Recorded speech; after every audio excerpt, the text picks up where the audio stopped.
galera do canal, eu sou Rodolfo Gira aqui e agora vamos dar continuidade ao nosso curso básico de Python baseado no livro Automatize Tarefas Maçantes com Python. Hoje a gente vai conhecer os tipos de dados, tipo inteiro, float e string, permite armazenar uma sequência de caracteres. Eu vou pedir para quem não for inscrito no canal para se inscrever e ativar as notificações e para todo mundo deixar o like no vídeo. Também tem um link na descrição com o nosso Apoia-se e você pode ser apoiador do canal Geofisicando por apenas R$5 por mês. Vou apertar Enter aqui, chamando o Python 3, já estamos no terminal do Python, ok? A gente basicamente já conhece dois tipos de dados. Exemplo, tipo inteiro, que são os números sem parte decimal, por exemplo aqui 1, 2, 3, 4, esses são os tipos inteiro. E a gente pode ter números com parte decimal, por exemplo 1.0, 2.3, 4.4. A gente tem três números com parte decimal, ok? Para avaliar um tipo de dados, a gente pode fazer uso da função type.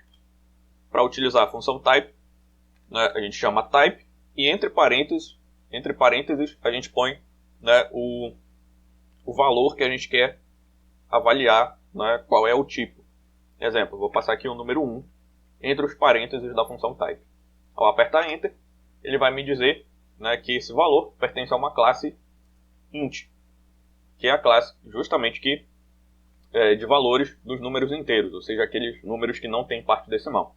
Se eu utilizar type e passar 1.0, agora aquela classe que era a classe int, agora é a classe float. Justamente a classe que contém os números com parte decimal, ou seja, que tem casas decimais após a vírgula. Ok? Também posso ter no Python outro tipo de dados, que é o tipo string, que seria uma sequência de caracteres. Para colocar essa sequência de caracteres, eu utilizo aspas simples. E entre essas aspas simples, eu ponho a sequência de caracteres, por exemplo, geofisicando. E aí fez com aspas simples. Ok?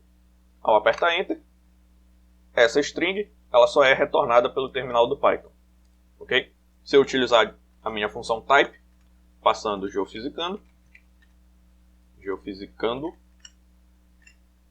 ela vai retornar para mim que esse valor geofisicando pertence à classe str, a classe justamente que armazena os valores de sequências de caracteres, ou seja, strings. Ok?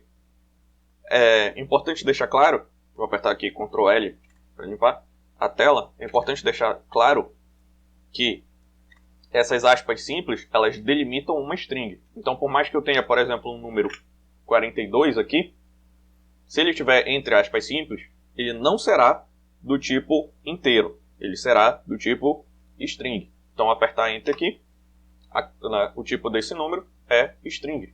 Então, isso aqui é interpretado pelo Python como uma sequência de caracteres, não como um número. Ok? Se eu apertar Enter aqui e colocar 42.4, também é da classe string. Ou seja, eu também tenho uma sequência de caracteres e não um número inteiro ou float. Como é que eu faço para concatenar strings em Python? Para fazer a concatenação de strings, eu posso passar geofisicando, utilizar o operador mais e a outra string que eu quero concatenar. Vou colocar aqui melhor canal de programação. E aí eu fecho com aspas simples. Então ele vai fazer a concatenação dessas duas strings. Ao apertar Enter, ele juntou as duas strings em uma só. Geofisicando, melhor canal de programação. E encerrou essa string com aspas simples. Ok? Então eu posso utilizar o operador mais para fazer a concatenação de strings. Também posso fazer a repetição de strings utilizando o operador asterisco. Para números, ele vai fazer a multiplicação. Por exemplo, 2 vezes 2. Mas para strings, ele vai fazer a repetição daquela string. Então, vou colocar aqui geofisicando vezes 2. Só colocar aqui um espaço. Olha só o que vai acontecer.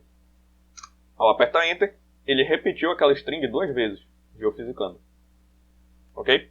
Se eu, por exemplo, colocar vezes 5, ele repetiu para mim 5 vezes aquela string, geofisicando, né? 1, 2, 3, 4, 5. Está aqui o Ctrl L. Porém, perceba que esse operador ele só pode ser utilizado com números inteiros. Se eu passar, por exemplo, 2.0, olha o que vai acontecer. Ele vai me informar que eu não posso multiplicar uma sequência, né, de números não inteiros do tipo float, né, pelo tipo string aqui. Então, para utilizar esse operador com string, eu preciso que esse número seja um número inteiro. Ok? Então, a gente já conheceu esses 3 tipos, né, de valores no Python. E a gente pode alternar entre esses tipos, ou seja, fazer a conversão entre os tipos utilizando as funções int, float e str. Ok? Que é o que a gente vai ver na nossa próxima aula. Ok? Por essa aula é só e até a próxima.